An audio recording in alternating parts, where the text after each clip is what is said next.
So like that. Yeah, like that. So here we are again, Rich. Yeah. Oh, man. I can't believe we actually got a number 2 episode.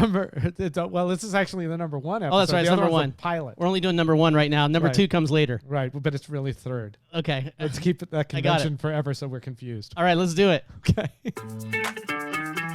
Oh, this is the music. Yep. The music's good. I'm liking it. We shouldn't talk yet. Hey, everybody. Welcome to the Skimmate podcast with Rich and Terence. And we're grooving it up with some royalty-free funk music. Ladies and gentlemen, welcome to episode 2. 1. Oh, this is great, Rich, man. I am really enjoying this. I had that first episode that we did, the pilot episode. We had it out at my place. And we're going to talk about my vacation in a minute, but I just want to let you know I actually played like 15 minutes of it for the captive audience of our van on vacation. In Ecuador? Yes. That's so ridiculous. So I've got my wife, my son, but more importantly, I've got my in-laws, right? In the car. They have no idea what's going on. They just hear my voice and your voice, and they're cracking up mainly because they're used to hearing me cracking wise all the time, but nobody like going like toe to toe cracking wise, right? And you were just giving it to me right from the beginning. And so they loved it, and then they got really bored, and so I had to turn it off. I think that's exactly the best possible way that could have gone. So it actually gave me a lot of encouragement to want to do the next one, and here we are. It's great. And so this will be the number 1 rated podcast in vans traveling across Ecuador. Okay. Aquas. And we are Aquas. Yes, you did. And we are on video over there too. So hopefully we'll actually put that out there as well. Last time I got cut short at like 25 minutes because a call came in. So I'm smarter now. Okay. I hope so. We're learning. Anyway, so one of the things we talked about was going different places. So right. So last time we were at your house. This time I made you drive in traffic. Yes. To get to mine. We live about an hour and a half apart. Or if you ask Google, an hour and a half to 2 hours and 45 minutes. That's what it said. An hour and a half to 2:45. Yeah. When I put in the numbers, it give me a prediction. It said, it could be as much as almost 3 hours to get here. That's a long time. And, but now we're here. That's how much I wanted to do it. And this is Rich's tank. It's my tank. That's how much we talked about your tank last time. So that pretty much works out pretty well. It is an aquarium podcast. Is it? It hasn't been so far. I know. But anyway, so let's. That's as much location talk as we need to do. So first of all, things that are happening in each of our reefs. Right. I will start. I was on vacation, as you said, in Ecuador for 16 days. That's a good long vacation. I don't have a tank sitter.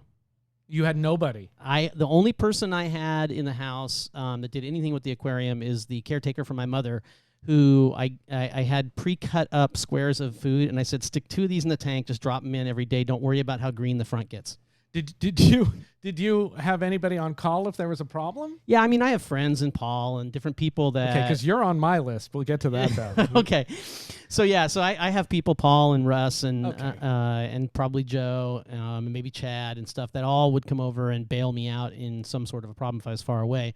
But it's one of these things that's really cool. Even though I had my cameras weren't working part of the time, just seeing the data every day and getting that warm fuzzy. I know I sound like I'm doing a commercial, but it definitely pulls down the anxiety. Absolutely. It's the main thing that got me into automation on my tank was traveling. Yeah. And not just the anxiety going down, being able to look at things, but the troubleshooting is so much easier. Or to do something, or if you do have to have somebody come over, you can actually tell them, okay, go over here, I'm going to turn this on, and what happens, right? Right. But I didn't have any of that, but it wasn't all roses for me. I did have a couple of little dilemmas. The main dilemma was we had power outages right before I got back, luckily. No problem with the power outages and things coming back on, but I have these external overflows that run probably 3/8 of an inch from the top of water in order to keep them quiet. I know, crazy. But every time that the tank cycles, it burps like air. Yep. And so it was blasting water. Because you've got those huge, your lines go from your tank 80,000 feet down 15 floors. Yes, it's like 17 feet down. Yeah, that's a lot of burping. 85 feet over, and so they must have cycled the power because I saw them coming on and off while I was in Ecuador and getting the alerts, and it just kept burping and burping, evidently. And when I came home, of course, I didn't think about that when I was in Ecuador. I would have told somebody to look at it, and you would think that the caretaker would have seen some of the water on the floor. But again, this was on Friday, and she was over on Friday at 1, and then we came home on Sunday. And I came home, I'm looking at my tank. Oh, everything's going great. I didn't even notice the water on the floor. And all of a sudden, I'm like, oh, heck. Oh, well, at least you figured out what it was, and it wasn't an emergent situation. But the part that I also figured out was I do have leak detection, right? Yeah. I mean, I don't want to be the cobbler whose children have no shoes. So I do have leak detection, right? Yeah. But, and they were all good and wet and rusted out. Come to find out, you should probably test once in a while those alert settings, because they were non-existent in my alarm settings from some sort of testing or something that I had done in the past. Sure. So I got no leakage alerts, but that's it. That was pretty much it from the whole vacation. Yeah, it might be good you didn't get leakage alerts, because then you would have been fretting like crazy. Well, you would have sent somebody over there. Yeah, maybe. But so I had to take the whole bottom apart and throw fresh water down there. And of course, there's a couple stains in between the hardwood floor. This is the life of a reefkeeper, we're right? redoing all the floors in this house if we ever sell it. There's no and way around that. And I've never refinished them in my house because I the dog and everything. Yeah. And now I'm like, eventually it'll get done. So that's the way it goes. So your vacation was pretty much spectacular. So you came back to a green front. Yeah, I mean, it was funny because the whole front was green with little, probably pencil eraser size things of the coralline algae all across the front. So you got the unwrapping. Yeah, and so you get to unwrap and see what is behind the green, and everything was in really good shape. I was pretty impressed. I cleaned off the glass and everything on Sunday, and by Tuesday my alkalinity was crashing. Oh, because everything's growing again? Maybe part of it. But long story short, I had algae in the intake tube of my calcium reactor. My alkalinity went down to 6. That would do that. Yeah, it was bad. Yeah. But everything's good now. Everything's good. The only thing I lost was a crappy piece of Seriatopora at the top. And never mind. I'm not making that joke. Anyway, so that was a vacation, and it was a great vacation, and I could spend this whole podcast probably talking about all the cool animals and everything that I saw while I was in Ecuador and 16,000 feet on a mountain and everything. But that's good stuff. But that was my trip. So you've got one coming up. Yeah, I'm going to Tonga for 18 days. Wow. I got to beat you by 2 days or something like that. 18 days. Like 18 Who days. is this man that can take 18 days away? This my wife likes me a lot, and I had a big birthday, and so this is what I get for the big birthday. So 18 days away and no wife? No. Well, I'm doing 5 days. I think it's 5 days of kiteboarding in one part of Tonga in Hapai. And then, first we'll land, and me and my 2 friends, Michael and Chris, will be in the capital in Nuku'alofa. So we'll be there for a couple days, de-jet lagging. Okay. Right? And then we fly to Hapai, where we do 4 or 5 days of kiteboarding. Then they go home, and my wife and kid come out, and I meet them, and then we have 10 more days of hunting whales with cameras. What a struggle! It's tough. It's true. The first world struggle is really first world. It's I'm actually kind of humbled by the trip. It's a crazy thing, and my wife insisted that we do something crazy because I usually don't want to do anything for my birthdays. Right. And so I think this is that's great, exciting. man. I can't wait to see some of the pictures. And I know you showed me a whole rig, a whole photography rig that you have to go chase whales with. I consulted on a coral farm there in like 2005. And one of the guys who was a collector for that farm or that outfit is still there collecting. So I'm going to hook up with him again and see what's going on there. So that'll be kind of fun. What kind of corals do they collect there? Everything. Everything. Huh? Everything. Didn't they? Wasn't that like a big live rock place where they raped? It used to be. Yeah. It used to be, but so was everywhere. But Tonga was one of the places where it got stopped. Okay. Yeah. So and so they're still allowing exporting out of Tonga. They are, and now that the problems with Indo are going on, it's a great place. It's been getting more work, from what I can tell. Very very interesting. So I'm in the middle of getting this tank system all ready to go. To be alone for so long, and the regular stuff. A couple weeks out, you start doing whatever maintenance you have, so it runs for a week or two while you're still here. So that was good. I found out that my emergency shutoff for the return, that's a float switch, was fried. Oh, so no. that sits in the overflow box in case that gets clogged and the whole tank starts pouring onto the floor. It'll shut off. And You got to keep test those cycling. things because you never know. And that was very dead, and I had to figure out where to get a new one because autotopoff.com was closed until August 2nd, so I had to buy some other version. I think about the Ultra Life one. Looks fine. It's a nice little unit. Well, one of the things I learned, I think, from the overflow issue that I had is just open those valves. You know, like nobody's really home. My mom isn't really going to care if the thing's like the whole time. So if I opened those valves, it wouldn't have burped. It was just because it was just going down. Didn't have any water in there, and I wouldn't have had that problem. And for those people that, even though they don't have the same problem I have, you know, you could get something clogged in your drains, either one of those, even your emergency drain, and then that'd be really bad while you're gone. Yeah, it would. So It would. That's why mine is set up for that not to happen. 1.5 inches clear all the way down, except for the huge 1.5 foot long strainers. Okay, well, we'll see. Yeah, well, you know, something can always go terrible. That's what I mean. The weird thing about getting ready for this trip, though, for me, is finding somebody to be local and come in every few days and feed. Right. So that's been the weird thing. All the people I know have kind of moved away. So it's interesting. So I got in touch with my friend Pat, who I haven't seen for a long time, who lives like 10 minutes away in Oakland. And so he's going to come over every 3 days and check stuff. And your fish are okay every 3 days? They're yeah. They don't complain. They're not going to call you up and no, it'll be fine. And then I've got is you 16, 18 days. Now he's only feeding me every 3 days. No. Well, that's more than they get normally if I'm not paying attention. And then you'll be on call. Just because you know about the controller, so if something weird happens, okay, I want that. I'm good with that. And then Tenji's on call if there's a real emergency. Yeah, they can handle just about anything. So I think that seems like a wise way to go with a system of this complexity. They're a long way. They're stupidity. like 3 hours away. Yeah, but you know, of all the people I know who could troubleshoot something on this distributed system around the house, and it's not worth. At a certain point, I think in every reef keeper's life, you go, yeah, I'm not gonna fuck around with this anymore. Yeah, Just exactly. forget it. If I know these people are on call, they can figure it all out, and they even have credit cards. You that do are bigger that than mine. exactly. You do that with getting people to help you. You do that with equipment. Eventually, you just go, you know what? I enjoy the hobby. I don't want to enjoy fixing crap all the time. I don't want to enjoy.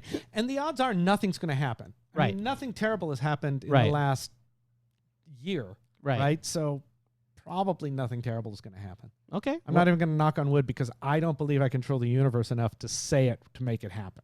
Wow. Yeah. So no wood knocking. No wood knocking here. I dare you, gods above, to crash my tank while I'm gone.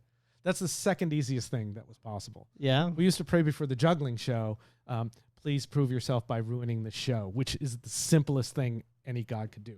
But now we're on a real tangent, and we should not do that. Well, or we could. If we're supposed to go along with our outline, we're supposed to be talking about products now. Every show we're going to bring like one product to the forefront, right? Cool. All right, and this is your week. It's the frag plugs, right? Yes.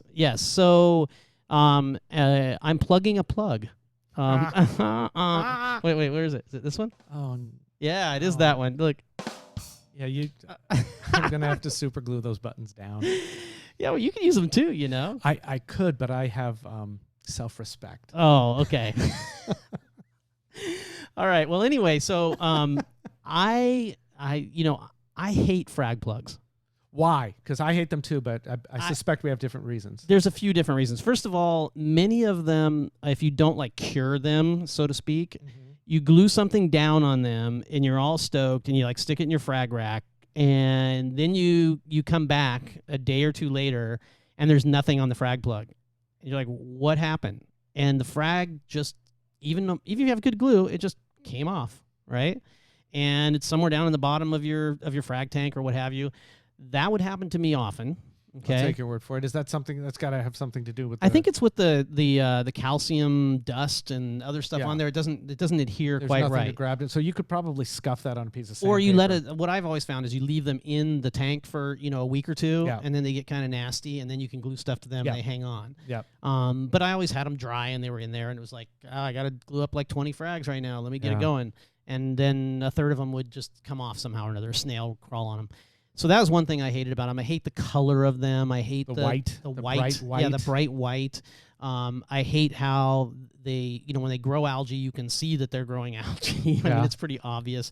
And the thing that I hate the most is once I get a nice encrusting on that disc, it's a disc. Right. And it's got a big old schlongy thing out the other end of it. Yep. And what am I going to do with this in my reef tank? So inevitably when I get frags from somebody, if I'm going to keep the frag plug, which is usually like with zoanthids or something like that, but sometimes it's with an encrusting coral, I'll cut the the bottom of the frag plug off and still use it, but then you still get these little discs in your tank. Yeah, and I go through, so I will snip off the shaft, and then I will... he said shaft. Oh, man. And then, now I have no self-respect. I actually That was Rich. That was not me. So you snip that off, and then I'll go around whatever exposed edges are, and I'll snip those as well, so it gets some kind of irregularity. You basically make it look jagged all the way around. I have, see right there? Okay. See that square? Yes. That's the frag plug of that frag that was put in there. Yeah, so you make it look like broken glass, right? Ago. Yeah, and so that one has grown over, and you can still see it. Yeah, you and still it makes can me know. Crazy. Yeah. So anyway, these guys from Real Reef who have created... Oh, Gareth. Yes, Gareth. Ah. Garrett, okay, anyway, I should probably remember all three of their names, but they, three partner guys got together, made this company, right, and they've been around for a number of years, making great rock. Artificial rock. Yes, so their whole thing was saving the reefs, right, because all of this rock, like Tonga, was getting yanked out, so they said, well, we can make a really cool reef rock, and we can make some money, but we can also save, the planet, right, which is cool, because you don't have this limited resource getting yanked out of the environment. Yeah, and there's questions about that resource anyway.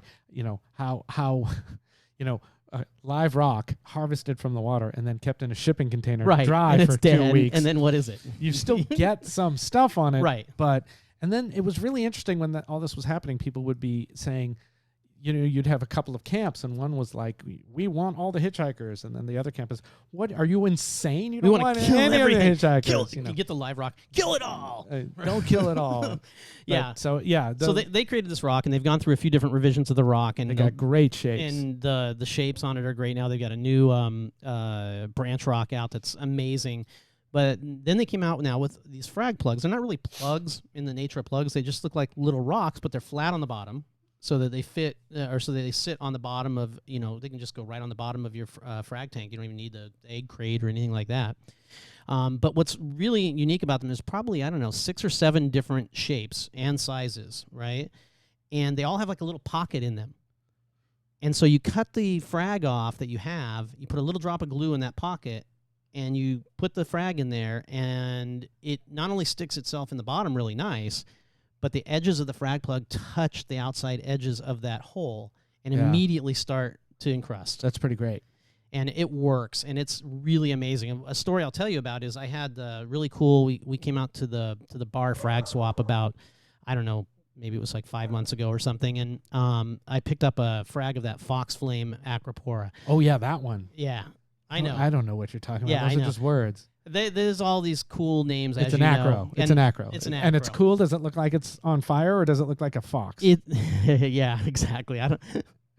Yeah, sorry, I was thinking of a Tarantino movie. But eventually we're just going to start saying all those things we keep saying we're not going to say, and the podcast will get that much better. I know. Fox Force 5 or something, isn't it, from Pulp Fiction, where she's like, yeah, we're the ones. Anyway.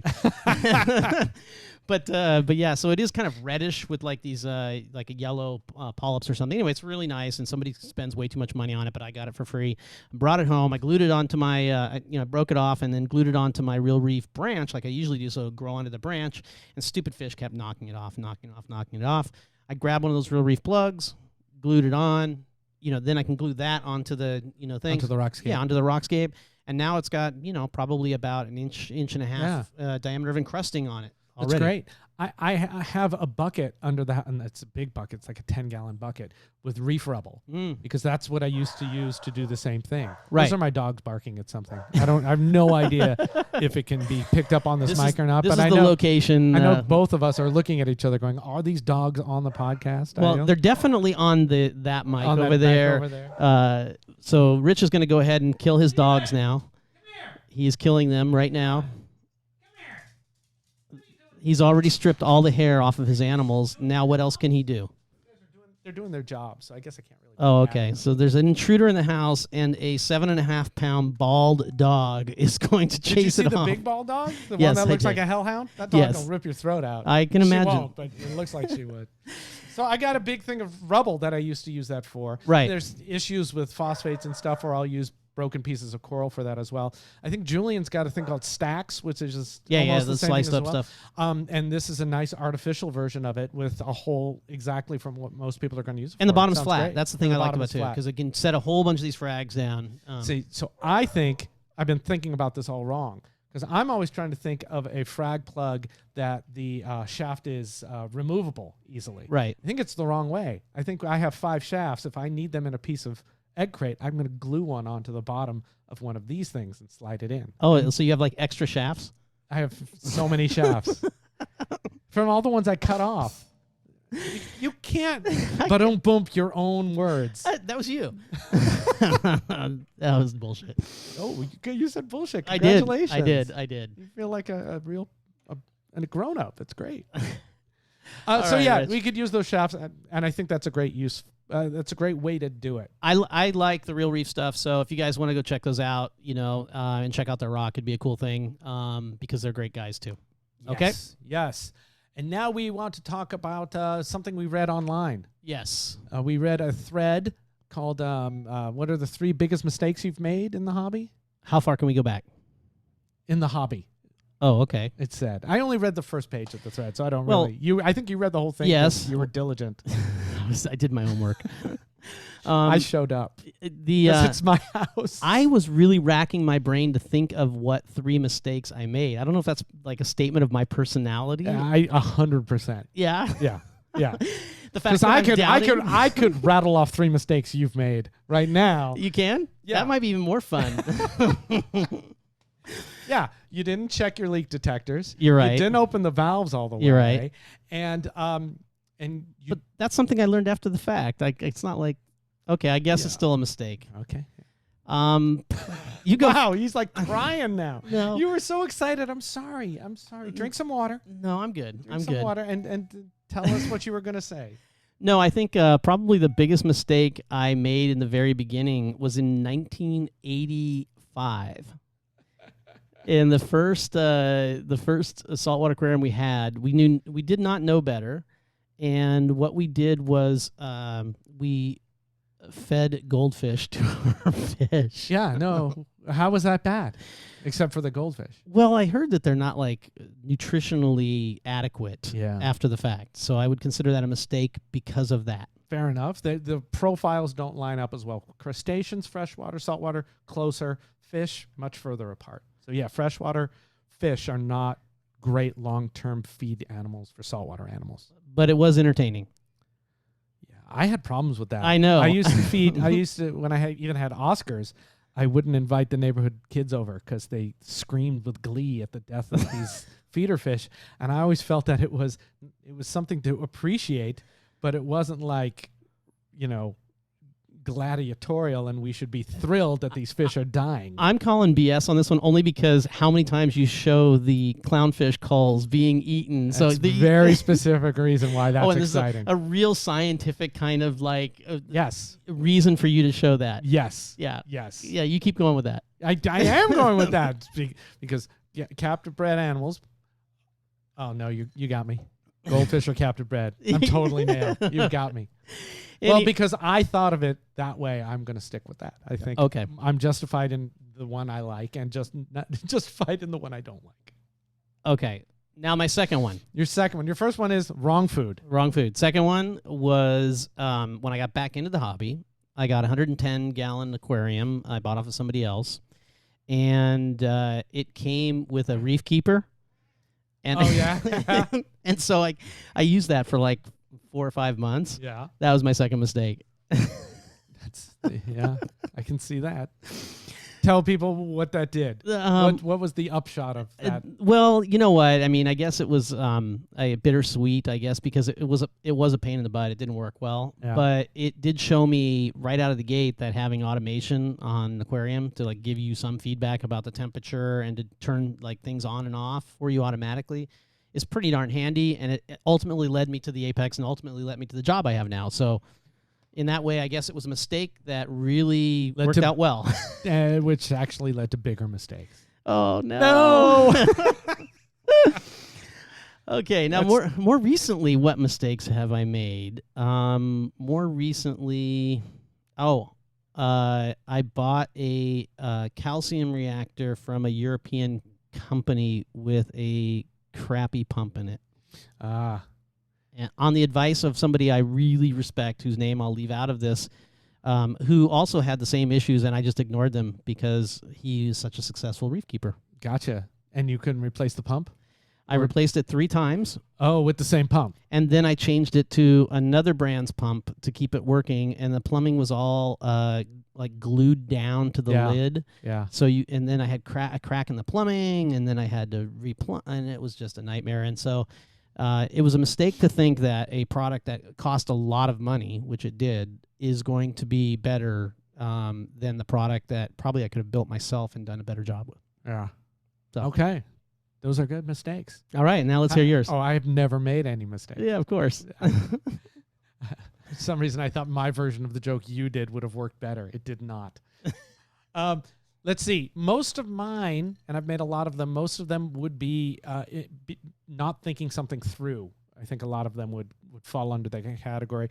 The first one I can think of is at the old house when I had a 50-gallon with the aquarium system. It was one of the first ones with the filtration.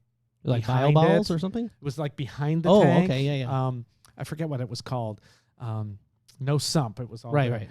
And I got home from being gone for however long, and the auto top-off aqua lifter out of a 5-gallon jerry can had not been working or something, and the water level was way down in the tank. And we got home, and it was like 2 a.m, and it was bubbling. So I just got some water and poured it in. I didn't dechlor it. Just right out of the tap? Just open the tap? Just where were you living? Right out of the tap. This was in Oakland here? In Alameda, but it was like good Alameda water. It was right when I had gotten back into the hobby after being gone for a long time. And I was tired and jet lagged, and I thought, this is an emergency, it needs to happen now. And I did exactly the incorrect thing. I'm pretty sure I didn't put dechlor or anything in it. And the results were not positive? The results were not positive. not a complete meltdown, but not positive. Right, okay. Number 2. Another version of that that just came to mind was, again, getting home from a trip and not so late, so I don't have the jet lag and the late time of day to deal with it. But I did some water testing, and some things looked odd, and there was ammonia showing up in the water test. Oh wow! Yeah, that doesn't happen very often in a reef tank, established reef tank. I think that's mostly because we never test ammonia, right? Which I think is probably a good idea. But I thought, I've got some Amquil, so I'll pour it in, and I just went and poured the entire dose for the entire system into the display. Oh wow! And woke up in the morning and all the acros were gone. They were all the flesh had come right off. Oh my gosh. And there seem to be various reasons for that, which are impossible to track down because the things are proprietary. But the thing to learn from that is, I think it was a drop in pH. Well, again, the same lesson except in a different way. Really think everything through. Right. And and why are you adding Amquil, Rich? Why would you do this? Was like 8 years ago, I think. Made a nice article. I'm an idiot. Right. Article by Rich, which I think are the best articles. That's 2, and the last one. That's all that's coming up with is a Kalkwasser problem. Okay. And I the only answer to that is when you're dosing Kalkwasser, make sure you've got enough stopgaps in place. Well, it is a dance with the devil. It is. Kalkwasser is a dance with the devil. And I think what I've got in place now is pretty robust, and there are like 8 fail safes on it. Right. So yeah, Kalkwasser. When it goes right, it's a beautiful thing. Yeah, but if you OD it, you're in big trouble. Yeah, it goes south really quickly. So the advice on that is read what a lot of people are doing with complicated systems with Kalkwasser and do more than they are.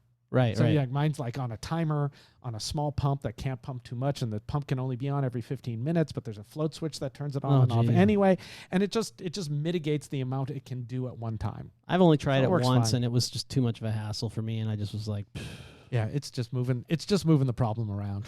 You know, yeah. that's all we're doing is what do you feel like paying attention to? You know. So so those are mistakes. Mistakes are good. I mean, if you're not making mistakes, you're doing something wrong, right? You have to be learning from mistakes. But at the same time, Who's paying for the mistake? the animals are. Yeah. So if you can minimize your mistakes, that seems like a superior way to be. Yeah, I agree. And learning, I mean, learning from podcasts like this and learning from other people's mistakes is good. I think that's the intention of this particular thread as well. All right, Excellent. so what's newsworthy? There was what was that thread I was reading? Or that 30 years of unique data reveal what's really killing coral reefs. Yeah, so this is a headline that's horrible, and also the takeaway. Hey, quit it! I'm not even pretending anymore. I like it. Stop it! It's a microphone. They can hear you, dog. Ramona Flowers. Come here. Ramona Come here. Flowers. That's the name. Come here. Okay, the cat's here now. Okay, I got two animals here. So, it's the other takeaway that is being taken away from this or being led with it is that it's not bleaching that's killing corals. It's nitrate and phosphate. And so there's a problem with the reporting of this story. Well, let's recap it just slightly, right? So everybody in the world understands, or most people have a good understanding that water's warming around the world, right? Yeah. Most people believe that it's due to climate change, global warming, CO2, all of these things, right? No, the facts actually support that. Okay. I'll move away from belief. But Okay. That's okay. Okay. So just kind of the facts support that. I'll go with that. But the coral reefs are dying, and this article says, hey, wait a second. Coral reefs aren't dying just because of this. They're dying because of runoff and high nitrate values, which are creating an issue for the fact that there's too low a phosphate. Is that? That's part of what they're saying is the balance is out of whack, so it gets weird. Right. Right. So that's why when my tank had super high nitrate and super high phosphate, things were fine. But when I started lowering them, weird things happened. Right. As There's the a balance shifts. Right. Well, some people call it the don't know. Redfield ratio. Well, the Redfield ratio is only one of them. Right. I Several know. are, But it's an oversimplification. But at least in the sense of what the study did, it's like, okay, this is in Florida, right? Right. So in Florida, where 8 years ago I stood up and said we should abandon the Florida Keys because the water's too bad. Right. And that's why we should move somewhere else and tell them to clean up the water. Right. And then we'll come back and do the scientific research, which I still think makes sense. And the study actually bears that out. Well, it kind of makes sense if you have a ton of poo and throw a ton of poo in the water, more than would normally be there from the animals that are normally there. It's probably going to be some consequences. Yeah. And literal poo, as well as, all sorts everything of else. Medications. And runoff Yeah. and siltation and Yeah. all that. Everything that comes from people living. Yeah, and I think we got into this actually in the last podcast did. a little bit, talking about, hey, is it maybe just right off the Gulf because there's just so much stuff that's pouring into the Gulf, this big small area, right? Yeah. That you're trying to stick your thumb in the dike, and there you go. There's all these other these contributing factors. But I think the amazing thing about this article and is the headline is just so funny, right? I mean, just the whole idea that 30 years of unique data reveal what's really killing coral reefs. Yeah. As if that is it. Right. And so some people I've been seeing have been taking away from that the bleaching's not a thing. And like, no, Right. bleaching's a different thing. Right. And it's happening. And not much of the problem in Florida has been bleaching. Right, exactly. It's been It's all the other stuff, all the factors, environmental stuff which that's coming into the water. this which study is now saying. Yeah, duh. So it's a little weird. I like that it's in the literature now. Right. Just like I like how microfragmenting is in the literature now. Right. But at the same time, it's like these are kind of not new things. Right. We kind of know this, and it's nice to have it in the literature, but the headlines of what's really killing the reefs is so out of, and the study is nothing like that. Right. The study doesn't talk about, the study's pretty fine. It's fine. It Right, documents it. The coverage of the study is just Right. It's It's an the same with the oversimplification. microfragging It's like- thing. It's like But it is true. We could fix all of the warming. You have one of these too, I think. Oh my God. 1933 called and wants its sound effects back. I know. I got to reprogram those. That one's a little weak, I admit.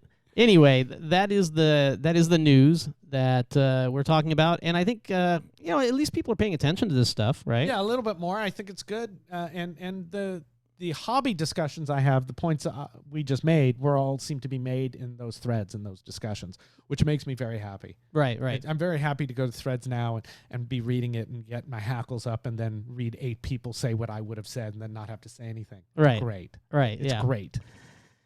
Okay. Put the heat on someone else. Somebody else. Okay. So the next section is what we call Smart Corner. Smart Corner. It's my turn for Smart Corner. Okay. You tell me what's so smart here. This is one of the smartest things ever. Okay. What I'm holding in my hands, people on the video might be able to see it. These are a pair of self-closing tweezers. Okay. And they come in 2 different shapes. They come straight or with a bent tip. Okay. I like them straight most of the time. So basically it's a reverse spring action on tweezers. That's it. Okay. So when you press it, it opens the tweezers. When you let it go, it closes. So if you've got a fragment of coral, you can grab it with these tweezers. The tweezers will hold on to it while you figure out how you want to place it. And then you get it in the glue. And I always prime with glue and then put glue on the frag and then put them together. So you don't like getting your hands in the Move it glue? around. I don't mind getting my hands in the glue at all, but look at some down, of these down weird, inside the weird old angles. locations Yeah. and stuff. And also, if you're picking something up at the bottom, it's way easier to let the you don't they're have to trying keep it closed and pull pull it. all the way out. I agree. That's definitely really cool. Do they come bigger than this, though? This is haven't- about 6 inches long. I haven't found any good ones bigger. Okay. I find lots of them this size. And they're also great for pulling algae. Bryopsis. Algae, I think Bryopsis. This is probably this is great. excellent. This is especially I the bent started one with too. them for You can get in Bryopsis. underneath and And then you twist it. Uh-huh. So you grab it and you twist kind it of pulls like the roots pasta, out. Yeah. and then you pop it off. Vermitid snails, this is useful for. Uh-huh. Just about everything.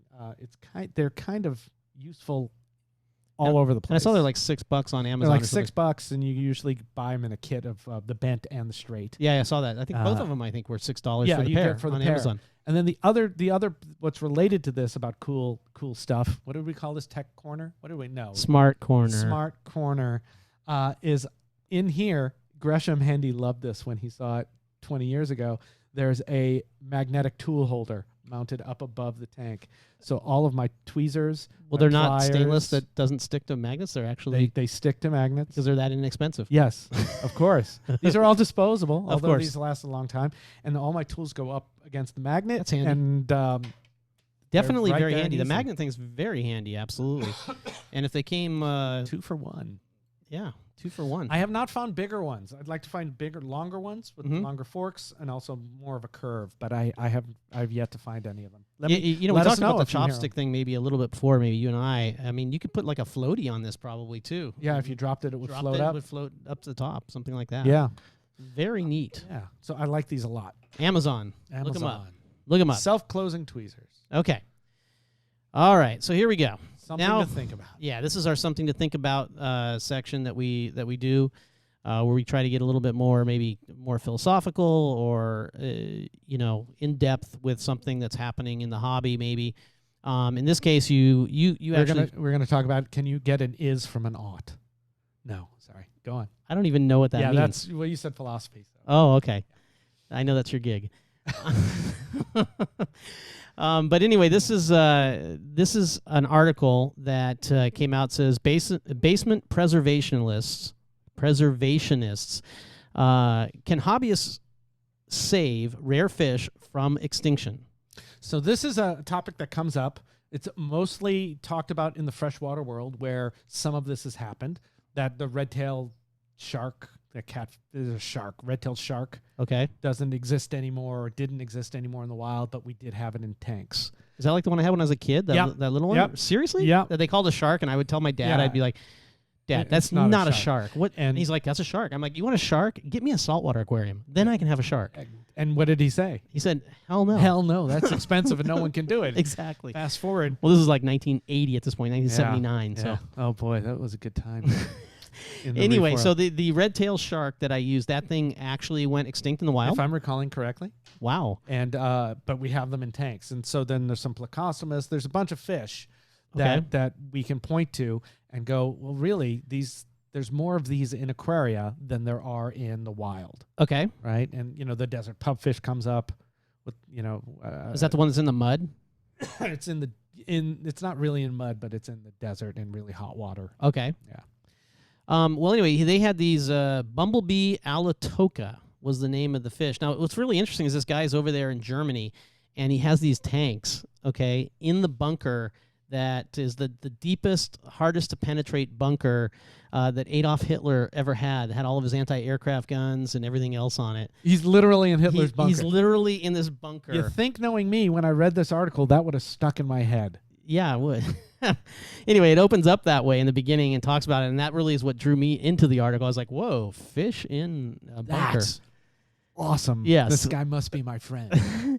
Anyway, so he has like 90 tanks, and somebody brought him a couple of fish and said, here, you can have these fish. You got an event coming up. And then he had the fish, and then lo and behold, he finds out that they are completely rare and starts this whole kind of society for these particular types of rare fish. And one of the interesting things I found from the article was something I was thinking about, and they did touch on, which is, once I take these things out of the wild and I stick them into my aquarium, and I breed them and I keep them and I have others keeping them, are they now the same fish as they were when we took them out of the wild?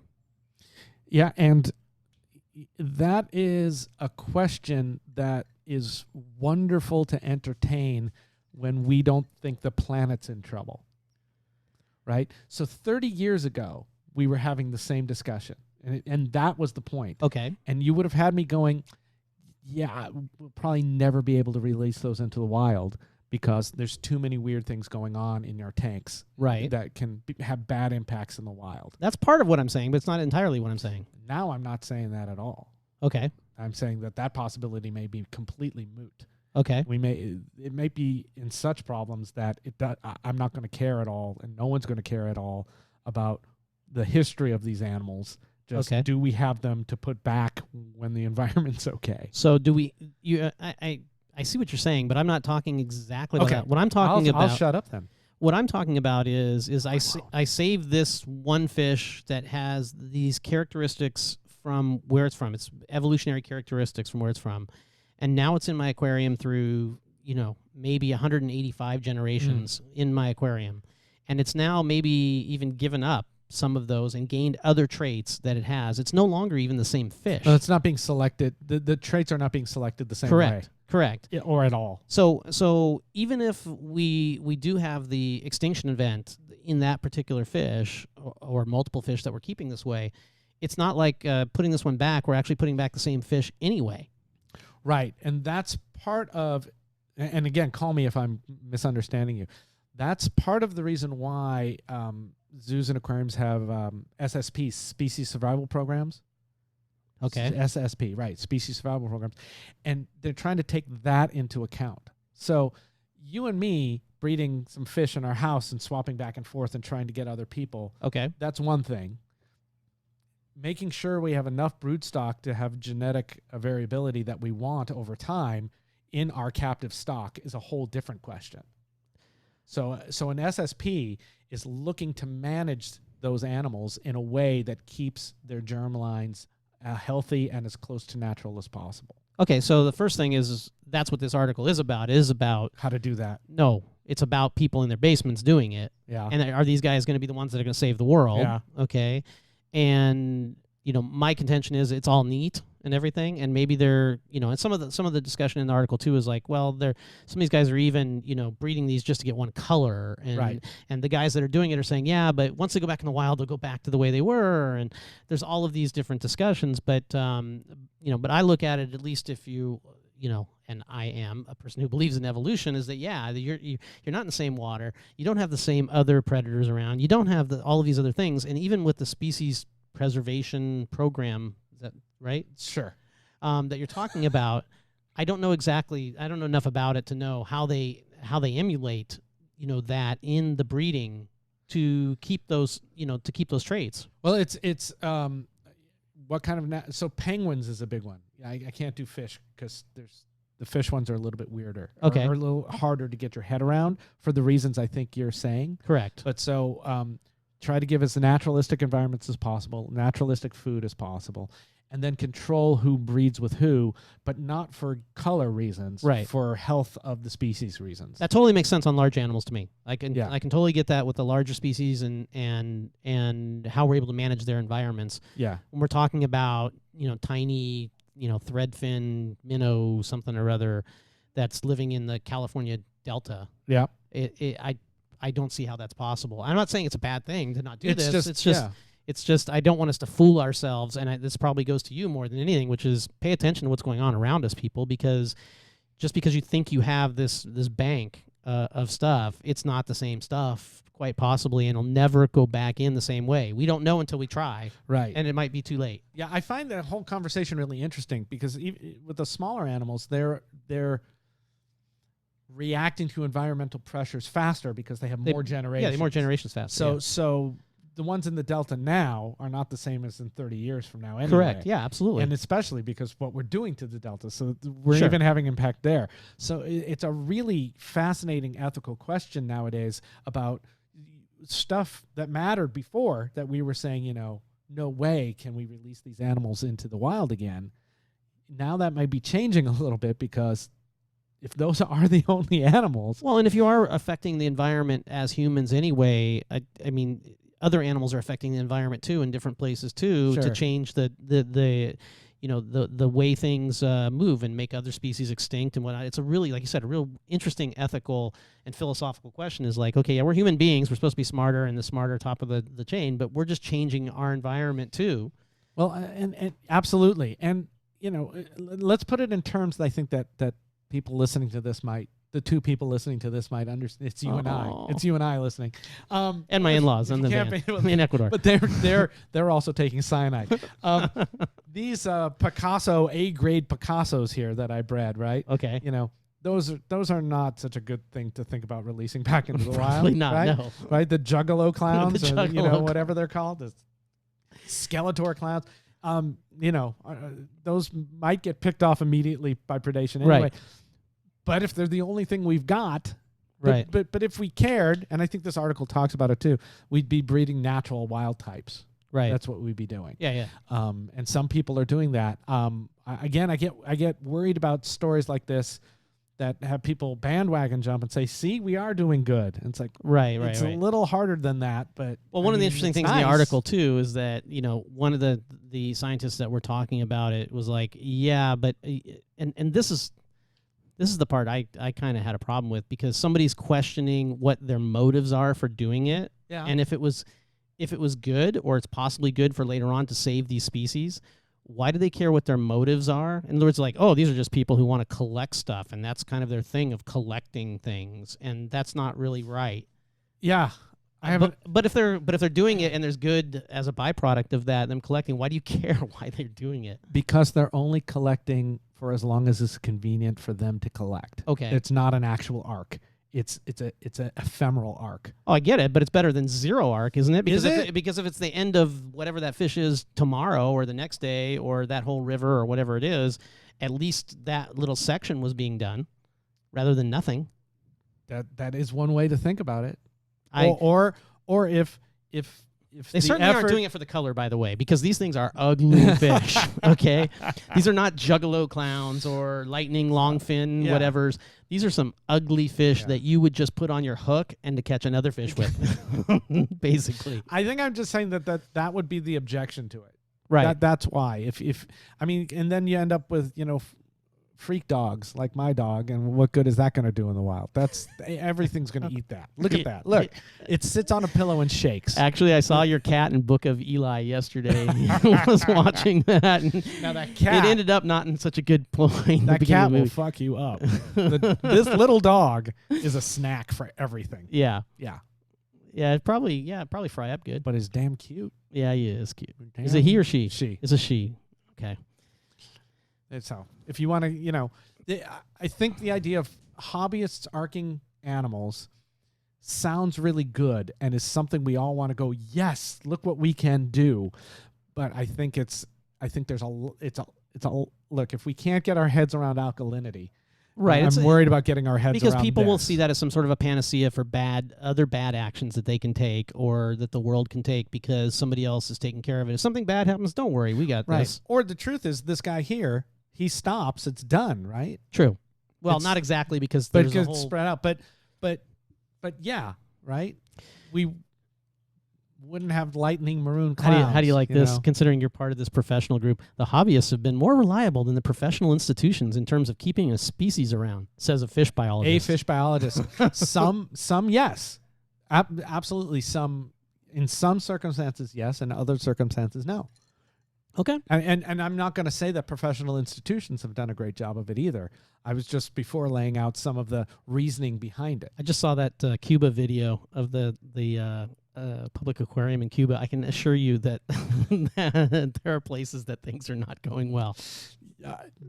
Yeah, I guess I'm allowed to talk about that more now because I'm more a student than a that's professional aquarist. Because you weren't so Okay, you're not so tied at the hip to. I'm not actually really employed by them. I'm an advanced Independent degree student. As an independent contractor, when you do stuff with them, maybe, I guess. Okay. Maybe. Yeah. Maybe. Well, let me think about that. Okay. Let me think about who I can trash. Okay. I've trashed everyone at some point. Why not go crazy? It's a discussion. We can cut this, right?